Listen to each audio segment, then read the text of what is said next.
продолжаем репортаж.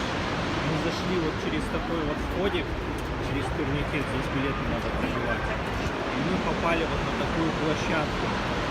Просто невероятный вид. Невероятный вид на Рейнский водопад. Спускаемся вниз. Ну, здесь уже раздается гул оглушительный огромных масс воды, которые рвутся вниз.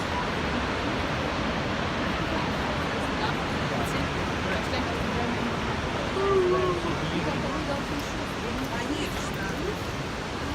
А я не вижу Машу.